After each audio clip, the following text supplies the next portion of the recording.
Well guys, welcome back to the Nest. I hope you're all keeping well. Time for another movie reaction. We're continuing on with 1977. Before I continue on guys, I'd like to make you aware that my the last two items on my gaming equipment has finally arrived today. Yes, after this video we've only got 3 more movies to react to and then we're good to go with the gaming. That's going to end 1977. Can't tell you what it is yet, but it's going to be a big surprise. But for now, tonight I'm going to be talking about another underwater movie. This movie is called The Deep. Yes, for those who get you guys, apparently it's not very popular with a lot of people. Well, apart from the opening scene, not a lot of people have reacted to it from the looks of it on YouTube. But this the same guy who wrote the Jaws novel. I actually found out that this guy was an ocean activist, so he was. Must explain why he liked writing about the water a lot. Popular for its opening scene, a young couple named David and what was her name? Gail. Yes, David and Gail. Now, I've been told that the two actors who played the couple in this movie, especially the guy who played David, Nick Nolte, Jacqueline Bisset, they're big names for movies, so I need to keep an eye out. They're on holiday on this island called Bermuda. They're on holiday in Bermuda and they're doing scuba diving as an activity. Tell you what, guys, that's something I love to do. Go scuba diving. Despite all the various creatures you encounter, I just hope it's not a time where it's all like foggy and everything, because you never know what the ocean's going to be like. They come across a number of artifacts, such as an ampoule with like this orange liquid inside of it, and a medallion that's dated 1714. While Gail is searching for these artifacts, she gets attacked by something. We don't know what it is because it's hidden under the shadows of the rocks. That it's just this tiny crevice. Even before I saw what it actually was that attacked her, I kind of knew what kind of animal it was. Upon surfacing, the couple get advice from this guy named Trace, who's a retired treasure hunter who just lives in the lighthouse now, who is played by Robert Shaw. Yeah, gotta say I love Robert Shaw. It's great to see him again in this movie. It looks like they wanted to include elements of Jaws in this, you know, since he was already the shark hunter. Now, so he was a shark hunter in Jaws and now he's a treasure hunter in the deep. Yeah, I would have loved to have met Robert Shaw. He seemed like a nice guy, so he did. The medallion is identified as Spanish, but even just diving into those waters can be dangerous. The diving renter also takes an interest, but he wants to give it away to his boss, who is this voodoo man named Cloche. And you know, he just wants to sell for a higher good, because it actually turns out that the ampoule, the orange liquid in the ampoule, is morphine. And there's loads of it down there in this shipwreck named the Goliath. Goliath is a World War II sunken ship and it's just off the coast there, so it's very limited to the public because there's actually a lot of explosives in there that could be triggered, you know, if they're not properly handled. It was actually a storm that opened up the cargo that held all the ampoules inside it, so it's no wonder people want to go after. It's no wonder Klosh wants to go after all that stuff. And there's actually another wreck in the waters with a Spanish treasure chest. I would go treasure hunting. It'd be very risky, but I mean, if I wanted to become a rich and famous man, it'd be worth having a look. Treese actually tricks Klosh and Cloth. Who's Cloth? Treese actually tricks Klosh. They will retrieve the ampoules for $1 million, when really Treese just wants to get the treasure and get the hell out of there.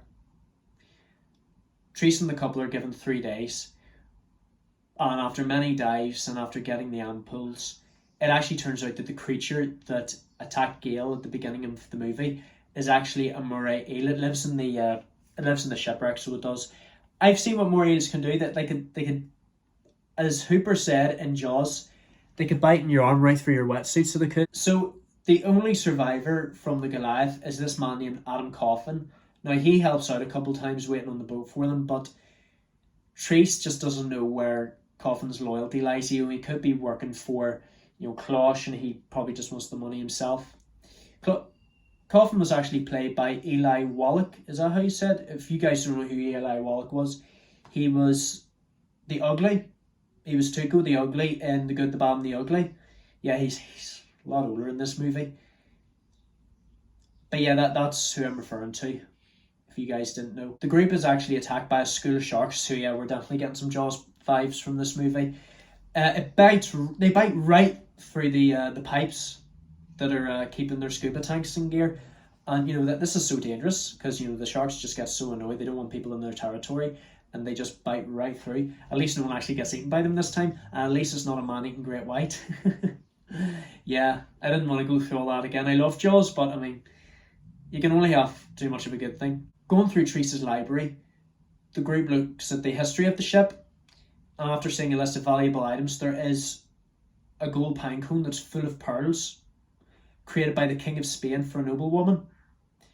They need at least one item to recover from this shipwreck, because if they do, that'll be enough to get provenance from the country that they can think and sell it. Maybe put it in a museum, get £1 million or dollars or whatever they use over there.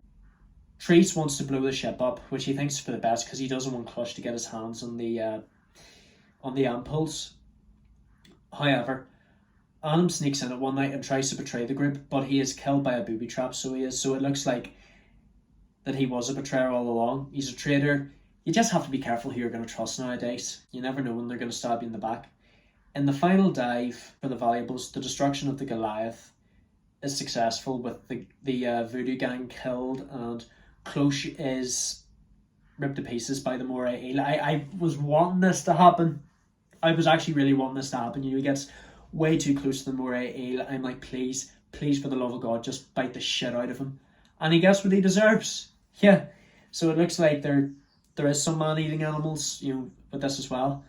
You know, just don't go near dangerous animals territory. I thought it was going to be the end of Treese whenever David wanted to go back in for this gold necklace that's in the shape of a dragon, because yeah, I wanted to go for something like that. But you know, Treese stops him and he gets left behind, and that's whenever the ship gets blown up.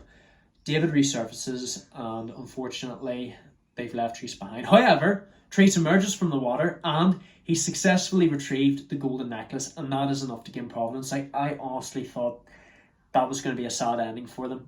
But no, they managed to complete the task. I do hope David and Gail end up happily married, because I do know that they're not married in this movie. They're just boyfriend, girlfriend. And I do hope Treese finally manages to retire in peace without anyone stabbing him in the back, away from Cloche and his gang, since they're now in the deep abysmal plains, as we call them. Yeah, I've seen what the abysmal plains looks like in those nature documentaries. You know, it's all pitch black, all those angler fish with the lights on their head. You wouldn't be able to go scuba diving in there anyway, because the pressure would just implode your lungs together. But yeah, I enjoyed this movie, guys. You know, it was fun. It was long, quite intense actually, because especially whenever you're underwater looking for treasure in an old shipwreck. But it just shows you won't know unless you don't try. But thank you so much for watching, guys. I'm going to be watching another big movie very, very soon.